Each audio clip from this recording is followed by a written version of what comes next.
214B, State of Texas versus Gracie Segundo. Could I have parties announced for the record for the state? Daniel Escobar for the state of Texas. Defense? Javier Oliva and Bradley Bellis for the defendant. Are you Gracie Segundo? Yes, ma'am. All right. According to the plea bargaining agreement, punishment is to be assessed at 7 years in the prison. There's a $500 fine. The state is opposing your application for deferred adjudication. They're recommending community supervision, and there are items to be taken in consideration. Have both parties had a chance to review the PSI report? Yes. Any objections to the PSI report, state or defense? Judge, so there are some errors on the PSI report that we wanted to bring to your attention. Yes. So it lists the offense date as, I believe, November 16th of 2021, when in reality, the offense date that's on the indictment is October 16th of 2021. All right. And it lists that in the criminal history. There's an assault that was in the criminal history that it makes it seem as if they're two separate offense dates. Okay. And then I think in the, towards the back of the actual statement itself that Ms. Segundo gave, there's a portion where it's talking about the co-defendant and that he's charged with ag assault deadly weapon. It's assault SBI. It's the same offense. Okay. We just wanted to make sure you were aware. All right. And the court is also in receipt of victim impact statement. And the court reviewed that without objections from the state or defense. Is that correct? Yes, Your Honor. Yes, Your Honor. And the court is also in receipt of letters that defense presented on behalf of the accused. And there were no objections to the court reading those letters. Is that correct, state and defense? No objection, state judge. All right. So the court has reviewed all of those documents. Your Honor, I also raised that part of the agreement of coming back today was that the misdemeanor occurred on the same day of this alleged date. Was to be taken into consideration with CC County Court 4 case 69-3701. Yes. And the court does have that as a part of the plea bargaining agreement. And Judge, just to kind of expand on that, I believe as an additional part of the plea agreement was that she was to take responsibility for what happened as a part of the TIC. Yes. Okay. All right. So my understanding, the complainant in this case is Rebecca Martinez? Yes. All right. And is that the Rebecca Martinez who's on the fourth court? Yes, Judge. Yes, sir. All right. Present in the courtroom. So that everybody can be aware, I do know Rebecca Martinez. She's never been to dinner at my house. I've never been to dinner at her house, but I do know her.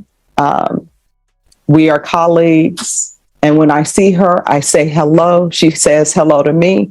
I may ask her about her day. She may ask me about my day. But I will tell you that my decision on this case is not going to be impacted by the fact that I know her. So if anyone has any objections to me hearing this, now is the time to say so. State? No, Your Honor. Defense? Your Honor, I have all the confidence that it was fair and right in this case. So no objection. All right. So are there any witnesses that anyone wishes to present? State? So the state doesn't have any witnesses. The main thing that we wanted the court to be aware of was the statement from the complainant, which the court has already noted that they've read. Yes. Defense, any witnesses? Your Honor, other than my plea to you and our arguments to you before considering sentencing in this matter, I will be speaking and Ms. Segundo may say a couple of words, and Ms. Segundo's parents are present in support of her today. They can stand with Mr. is standing here in support of her today. All right. Thank you. They will not be speaking. All right. So before I begin with your presentation, with regards to the case to be taken in consideration, if you could raise your right hand for me, please. Do you solemnly swear affirm the testimony you give will be the truth and nothing but the truth, so help you God? Yes. All right. You can lower your hand, state your name for the record. Gracie Segundo. All right. And with regards to County Court Cause number 693-701, the state is taking that case into consideration, but to that case, how do you plead? No contest, sorry. I'm just nervous. That's okay. So in order for me to take that into consideration, she will have to accept full responsibility for it. So a no contest plea, I can't accept that because I don't have any police reports in regards to that. So she will have to enter a plea of guilty to it and accept responsibility for it. And then the state will tender dismissal to the court and the court will sign that. I don't know if you want to discuss that with her. We'll go ahead and proceed with a guilty plea, Your Honor. All right. So the county court cause number 693701. How do you plead to that? Okay. All right. And state, do you have the dismissal Yes, for the Judge. court in that cause number? 7 years in prison, a $500 fine, and the state is already pushing back against deferred adjudication. This is clearly not going to be a routine sentencing. Hearing the big question is whether the judge sees this as one terrible moment or something serious enough to justify a felony conviction. All right. So the court then will hear argument.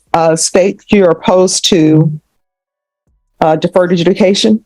Yes, Your Honor. The reason why the state is opposed is because of the nature of the offense, the actual underlying facts. There was an assault that occurred where the resulting assault it created a lot of issues for the complainant. She was severely injured. Her life was severely impacted from that day forward, and she still feels the impact to this day. It's something that was senseless and didn't need to happen in the first place. So that's why the state is opposing deferred and is asking for probation.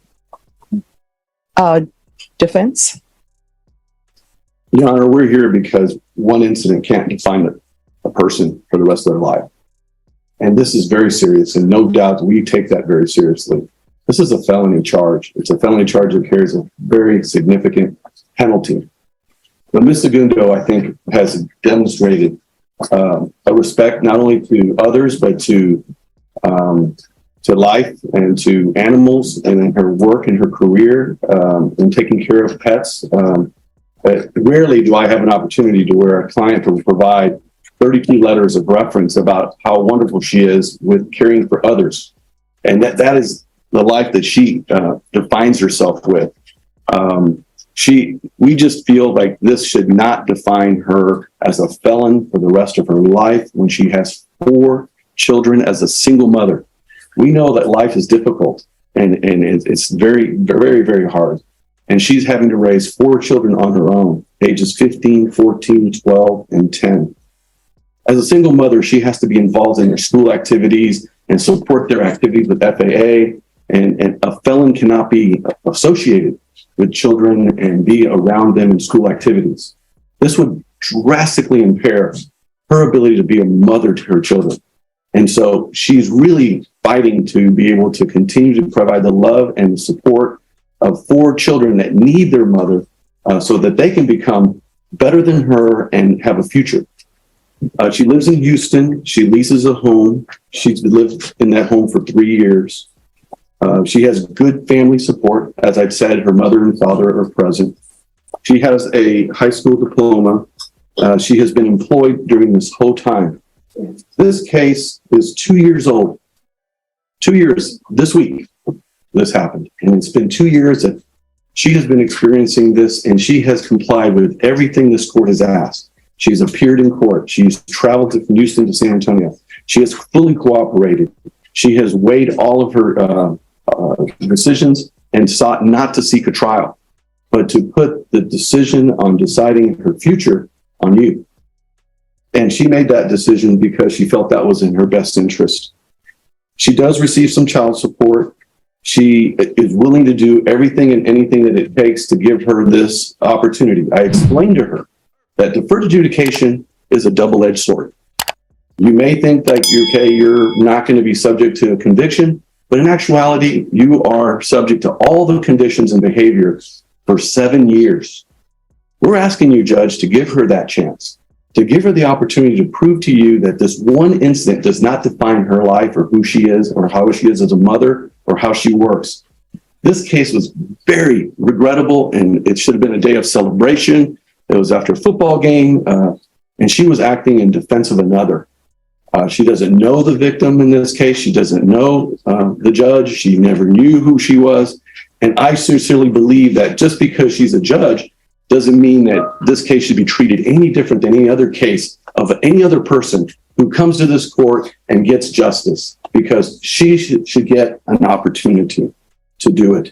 She's willing to do the urine analysis. She's willing to state no contact, and she's had no issues in the last 2 years with the defendant, the complainants in this case. She's willing to take anger management classes. She's willing to do community service. She's willing to do what it takes to give her the chance And she has proven, other than this one incident that happened in a flash, wasn't premeditated, it wasn't thought of, it was just something in a reaction and defense of someone that she was with. And for that reason, we think that she should be given an opportunity to earn the right to be able not to be a convicted felon. The amount of restitution in this case, I think we've agreed to, that was presented before the court was $2,416.29. We fully agreed to repay that.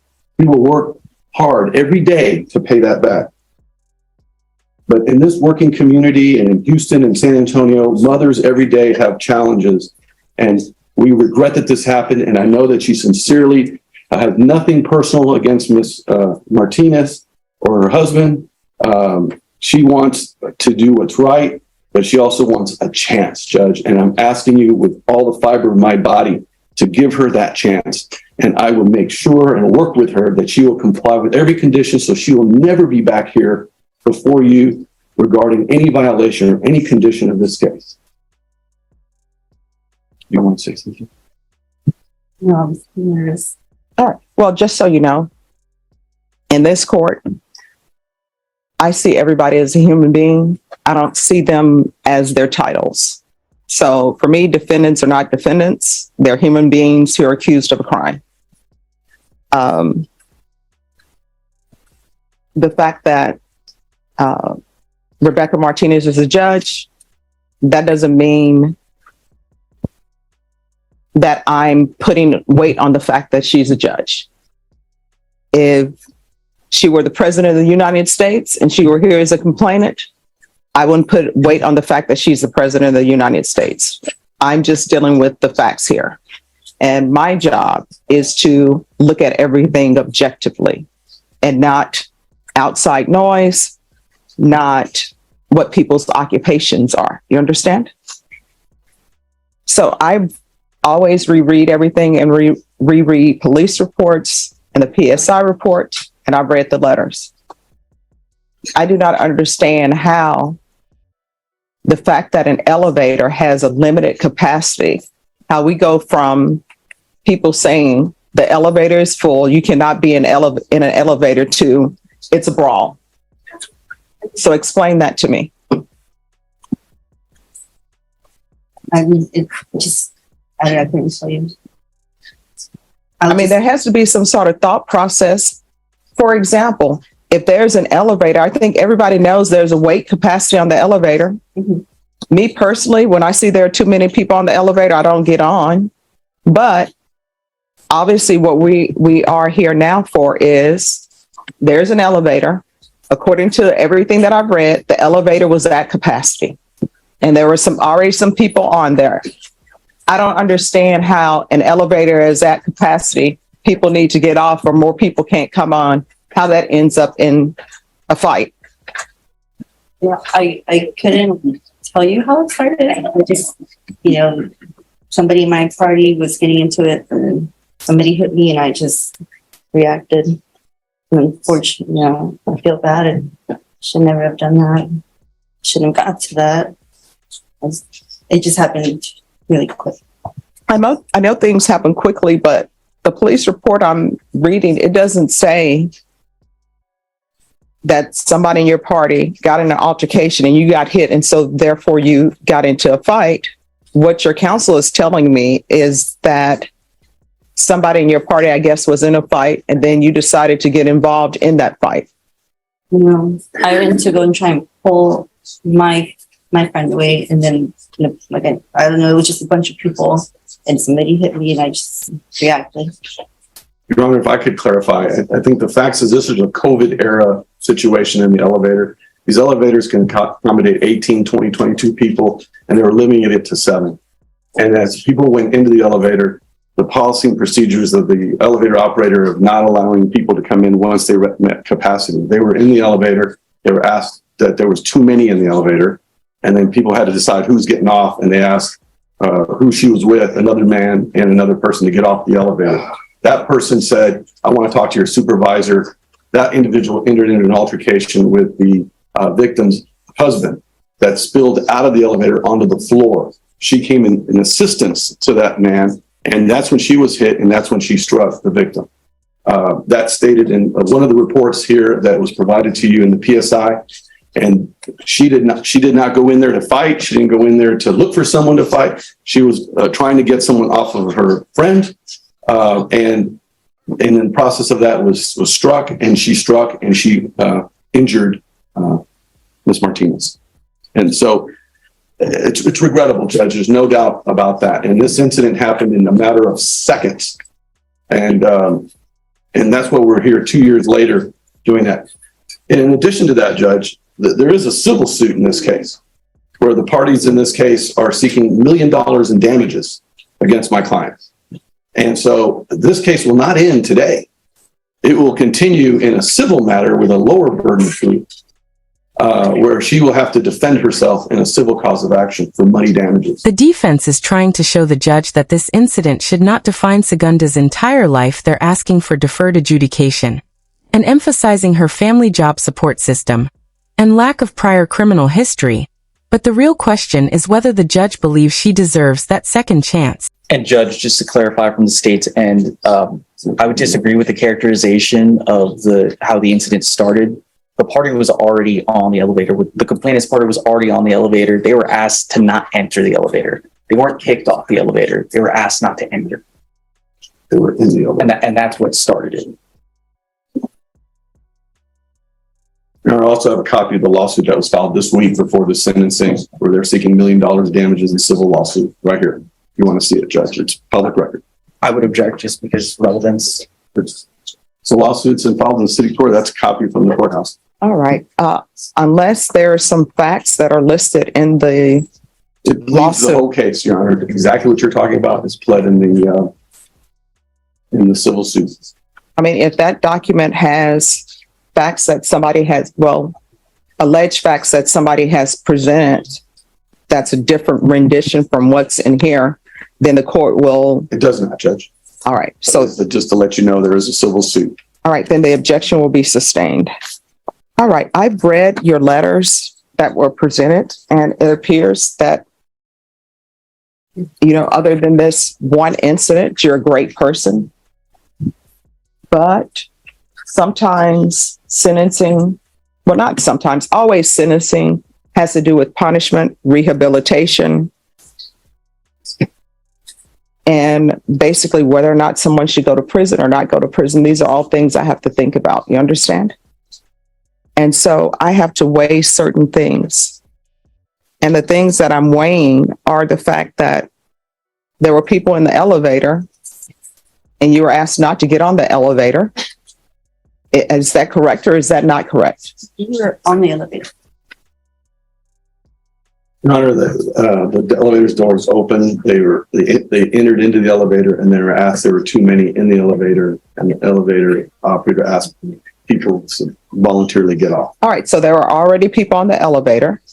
Then you got on the elevator and you were asked to get out. Us just walked in at once. All right. And then you were asked to leave. They said we need people to get on. All right. So why didn't you just get off the elevator? That's what I don't understand. Sure. You didn't decide that. No. She didn't decide that. It was a person that she was with, Your Honor, who is a defendant in the case that's in another court. So my question is, though, if there are too many people on the elevator, and let's say you get on the elevator, it's a group of you, the elevator is already filled. I'm assuming, and correct me if I'm wrong, people were on the elevator, they had not met their 7-person capacity. And then you and your group come on, and because of the number in your group, they've exceeded their 7-person capacity. And then they're saying, you all need to get off the elevator and wait. Why not just get off the elevator? That's what I don't understand. Even if you're with somebody in your party who says, I'm not getting off the elevator, why didn't you just get off and I'll wait for the next elevator? I'll take the stairs. I don't understand. We had already gotten off 2-4. So we said, like, we've been waiting, but we didn't want to be the ones to get out. And was alcohol involved, or people just don't want to take the It was after a stairs? football game, Judge. State, does anybody want to? I know the complainants are here. Do they want to say anything to the court? No. Okay. Oh, Your Honor, may I have one moment? Yes. And then after this, we're going to take up Pete Diaz, Emmanuel Castro, Michael Martinez, Larry Berry, and Michael Moore. Your Honor, I'm going to call case Martinez. Okay. Your Honor, he's not a victim in this case. Why would he come to? I mean, we'll see what he has to say. I don't know if he's a relevant witness or not, but if he were present at the scene. You know, I would think that the person involved is the one who's, in this case, is the one that would need to address it. He's had his day in court. He has spoken before the court. I don't see why he needs to speak in this case at sentencing. All right. You can call your witness. State calls David Martinez. All right. Your Honor. You're welcome. If you can raise your right hand for me, please. Do you solemnly swear or affirm the testimony you give will be the truth and nothing but the truth, so help you God? I do. All right. You can lower your hand if you'll state your name for the record. David Martinez. All right. State. Mr. Martinez, from your memory, what occurred on that day? On that day, we were in line to get into the elevator. The capacity of the elevator, of course, as I mentioned, was 18. But because of the COVID era, there was an elevator attendant there. She said only 8 could be allowed in. We were 3 couples and 2 children, which were a total of 8. As we walked in, we were already in the elevator. They decide to come in behind us. The elevator attendant told them they need to step out. It's full. They had been intoxicated. Her friend. Objection, speculation. Overruled. No, they were No. Yeah. Here's the thing. You cannot address the attorneys. Once an objection is, no problem. Once the objection is raised, just stop speaking. I'll make a ruling on the objection. And then I'll let you know if you can continue or not, if you have a question about that. That objection will be overruled. He came in, stood at the door, prevented the door from closing, began to... Objection, Your Honor. I just asked for clarification from the ones. I don't know who he is. Which he are you speaking about, sir? Her partner, there was 2 gentlemen, which was the initial one that started arguing with us, and her partner that she was mentioning that walked in, and they were not, we were already in the elevator already when they decided to block the door from closing. Can't recall the individual's name, but it was a younger gentleman that was with her.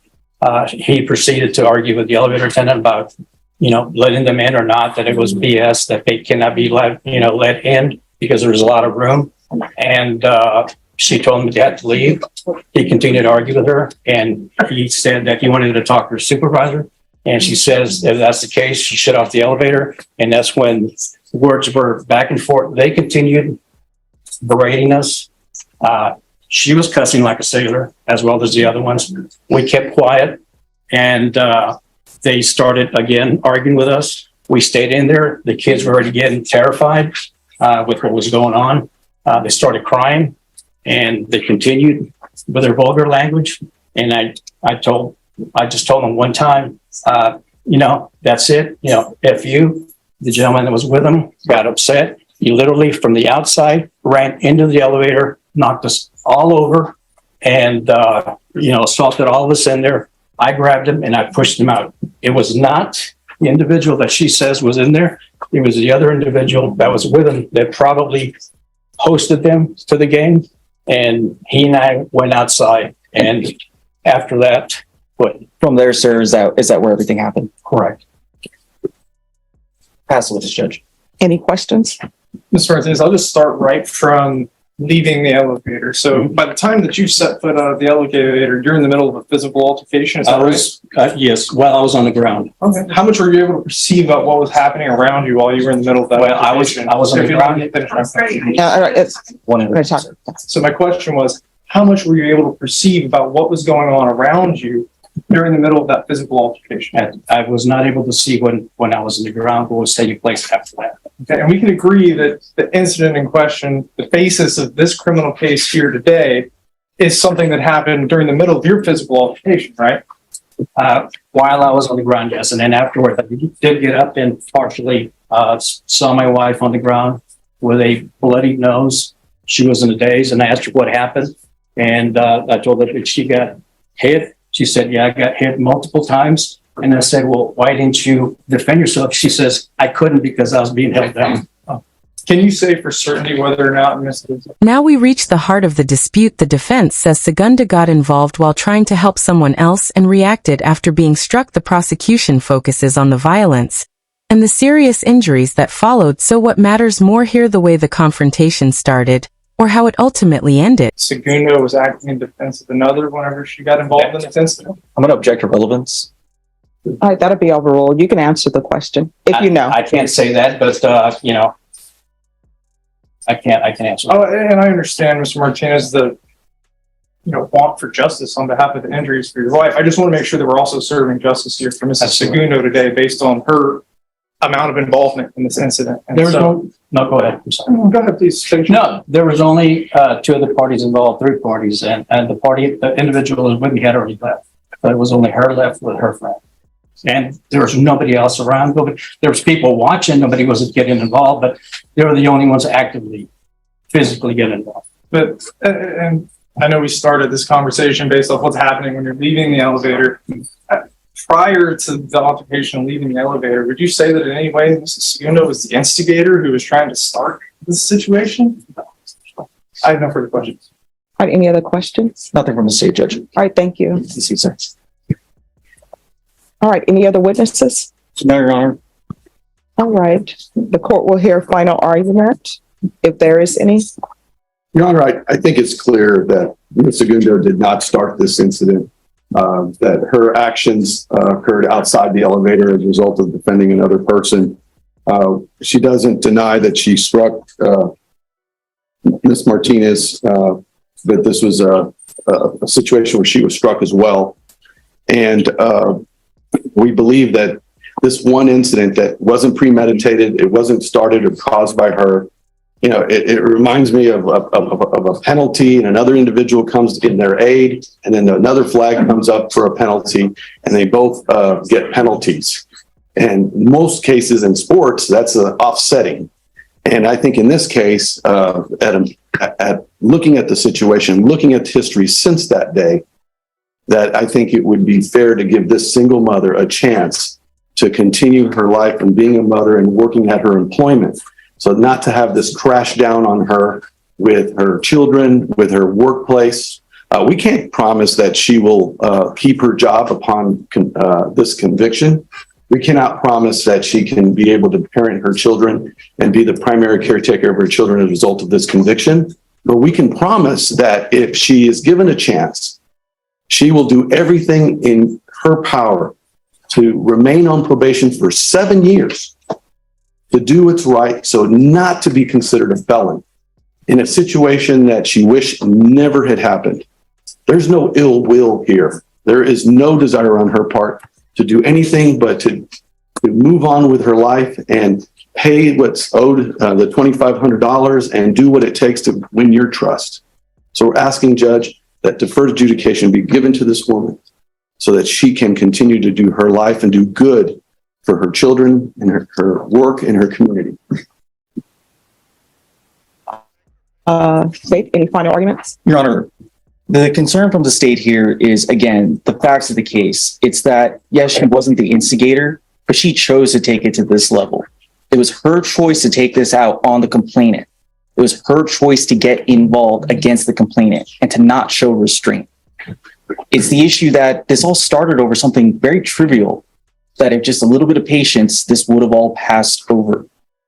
That moment that she decided to act how she did has affected the complainant from that day until today. And it's going to affect her past this. That's why the state is asking for probation on this case and for you to not grant her deferred adjudication. All right, so what is the amount of restitution and who is the restitution to? It's to Rebecca Martinez and $2,416.29. Wait, 2,400? $16.29.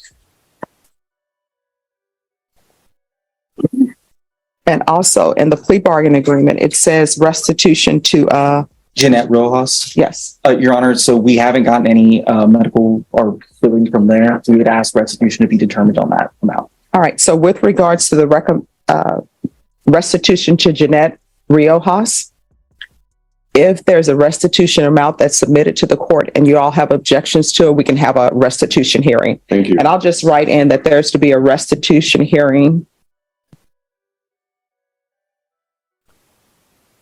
as it relates to Jeanette Riojas. And I'm assuming she's going to want to transfer to Houston? Yes, Your Honor. And what? It's in Harris County.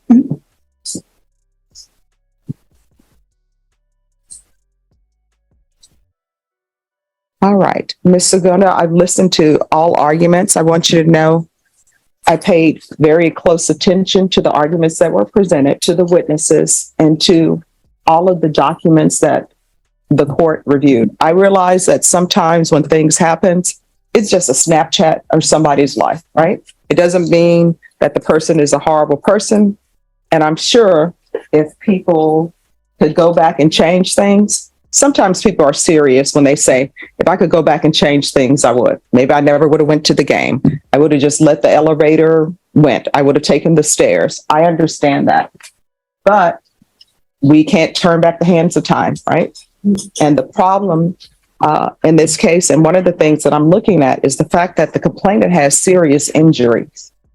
And it has nothing, my consideration on whether they're a judge or not, that's not playing any factor in my decision. If she did not have that occupation, let's just say she worked at the HEB, for example, then based upon her injuries, she wouldn't be able to work at the HEB. She wouldn't be able to stock. She wouldn't be able to stand and be a cashier. I don't know what they would have her doing at the HEB. You understand? So her injuries are very serious injuries. And I've read the report that was given to me about her injuries, and I've read the PSI report, and I've read the police reports again in this case, because I always like to review things. So I understand that you're very sorry for what happened, but sometimes, yeah, it's great that you're sorry. It's great that you've internalized things, but there is still some punishment associated with it. And I understand that sometimes when people have felony convictions, they say, well, now I can't do this. I can't do that. I can't do this. But then when you look at the complainant has some lifelong issues. And that's the report that I was given and that your attorney has read. The injuries that she suffered are not going away. And from the report I read, it sounds like they're never going away. She's always going to have those injuries. And I think you know that when people have broken bones, there's a change in the weather, their bones ache. I have it with my fingers because at one point in time, all my fingers were broken on my left hand. So I know when the weather is changing, it gets a little bit painful, not unbearably painful, but it does. So those are a whole host of things that happens when somebody suffers the injuries that she suffered. I understand, as I said, that you're sympathetic, and I believe that you're sympathetic, and if you could do things over, you would. But I am where I am right now, okay? All right, this is what the court is going to do. Court will find you guilty, sentence you to 7 years in the prison, suspended and probated for 5 years. There's a $500 fine that will be probated. There's a transfer to Houston, Texas, Harris County. Take in consideration County Court Cause number 693701. There's to be restitution of $2,416.29 to Rebecca Martinez. There's to be no contact with Rebecca Martinez or Jeanette Riojas. Proof of employment within 45 days. There's to be no employment as a home health care provider with minors. 100 hours of community service restitution. That'll be waived once you complete parenting classes. There's to be regular reporting by Zoom or in person, regular UAs, and restitution hearing as it relates to Jeanette Riojas. I don't see this as an anger management situation. I see this as an aberration. I think this testimony creates a serious problem for the defense because the witness admits he could not see everything that happened. He also cannot say with certainty that Segunda was acting in defense of another person. That leaves the judge with competing versions of the confrontation and a difficult credibility question. She doesn't need anger management classes. So is there anyone going to object to me not giving her anger management classes? The state won't object, Judge. All right. Probation, is there anything else she needs? No, Your Honor. Is there anything else you need from the court to be successful? All right. I'm going to show you what's entitled Trial Court Certification of Defendant's Rights to Appeal. Did you review that with your attorney? Did you understand it? And did you sign it? Yeah. All right. Because this is a plea bargaining agreement, because I followed your plea bargaining agreement, and because you waive your right to appeal, you do not have the court's permission to appeal. Because this is a felony conviction, you're not allowed to own or possess any weapons or ammunition. If you have a question of what a weapon or ammunition is, you'll need to speak to an attorney. Do you understand? No. All right, we can go off the record. So what I've learned in my time on the planet, it's just best when somebody says, oh, you can't do that, and you want to argue about it, pick another day to argue about it. You understand? All right, good luck. 6CR002105, State versus Daniel Paez. Could I have parties announced? Valentina Courtroom on behalf of Mr. Appias. And are you Mr. Paez? Yes. Counsel, you received all discovery. Did you review it with your client? Yes, sir. Your Honor. Court will find that the state is in compliance with discovery. Mr. Paez, did you review the application for deferred adjudication Yes. with your attorney? Did you understand it and sign it? Yes. Did you review the true bill of indictment with your attorney? Did you understand it? Yes. Counsel, do you waive the reading of the indictment? I do, Your Honor. State, are you proceeding on the indictment as presented? Yes, sir. Mr. Paez, did you review the court admonishments with your attorney? Did you understand it and sign it in all the appropriate places? Yes, ma'am. You're charged with possession of a controlled substance, penalty group 1, less than 1 gram. That's a state jail felony. The range of punishment is anywhere from 180 days up to 2 years in the state jail facility and up to a $10,000 fine. If you have a plea bargain agreement with the state, the court does not have to follow your plea. If for any reason the court does not follow your plea and gives you more than you bargained for, the fact that you entered a plea will not be used against you, and you will be allowed to withdraw your plea. Did you understand? Yes. You have a right to jury trial, a right for you or your attorney to cross-examine and confront any witnesses the state would call in the right to remain silent. By entering this plea, you're giving up those rights. Did you intend to give up those rights and enter into a plea in this case? Did you understand if the court were to grant your application for deferred adjudication, if for any reason your deferred adjudication were revoked, the court could find you guilty and sentence you up to 2 years in the state jail facility and up to a $10,000 fine? Did you understand? Yes. Counsel, has your client been able to provide you with any defenses? He has, Your Honor. Do you believe he has a rational as well as a factual understanding of the charges against him? I believe he does. Do you believe he's currently competent and was legally sane at the time of the offense? I believe he is and he was. Mr. Paez, has anyone threatened you, coerced you, or placed you in fear to get you to enter the plea? No, ma'am. Anyone promised you anything other than the plea? Sorry? You need to speak up. No, sorry. Are you satisfied with the way you've been represented? Yes. If you're not a U.S. citizen, by entering this plea, you will be deported, denied naturalization, and re-entry. Did you understand? Yes. Court will find that defendant has knowingly and voluntarily waived his right to jury trial. Did you review the plea bargain page with your attorney? Did you understand it? Yes. According to the plea, punishment is to be assessed at a $1,000 fine.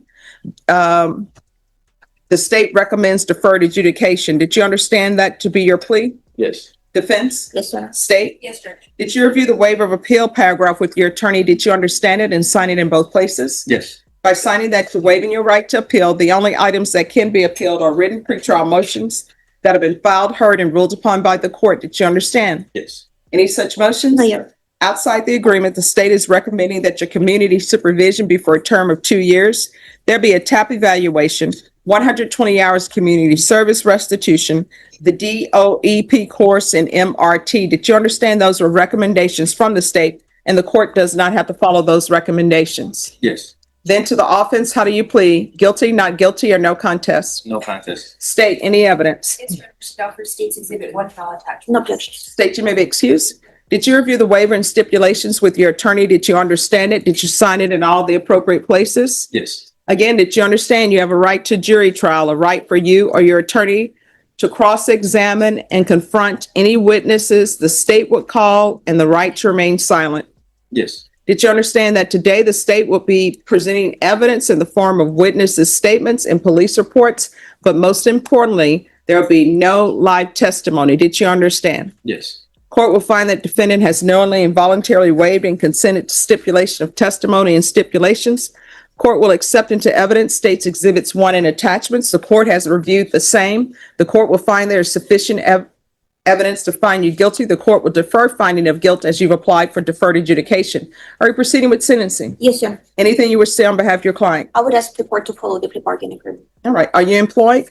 Yes, ma'am. What do you do? I'm an iron worker. All right. Do you have any children? Yes. What are their ages?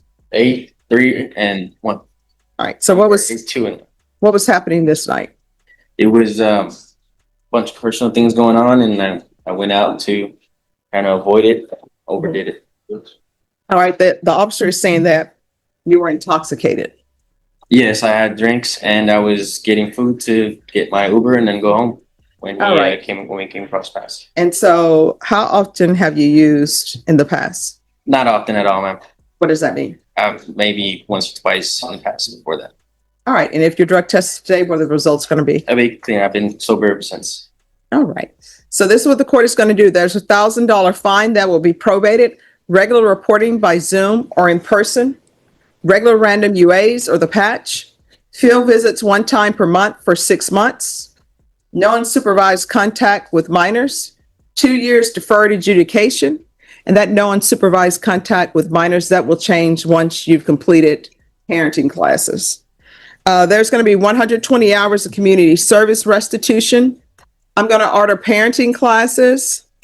Once he's completed parenting classes, 60 community service hours will be deemed satisfied. The remaining 60 hours will be deemed satisfied upon completion of the MRT.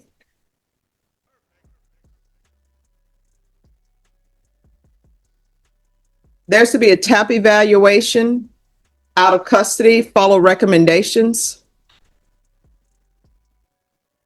And probation, if they recommend inpatient treatment, we'll start with supportive outpatient treatment. There's to be proof of employment within 30 days, no employment as a home health care provider or with minors. Probation, is there anything else? Is there anything else you need from the court to be successful? No. All right. Did you review the document entitled Trial Court Certification of Defendant's Rights to Appeal with your attorney? Did you understand it and sign it? Yes.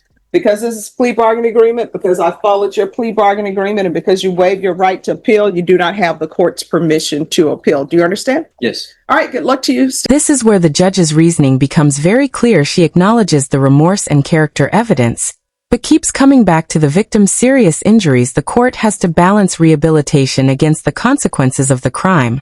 And the judge makes it clear that the victim's occupation as a judge is not what is driving her decision. And there's the final ruling: 7 years in prison suspended for 5 years of probation along with restitution and strict conditions. The judge is giving Segundo a chance to remain in the community while still imposing serious consequences. After hearing everything, do you think this sentence strikes the right balance between accountability and a second chance?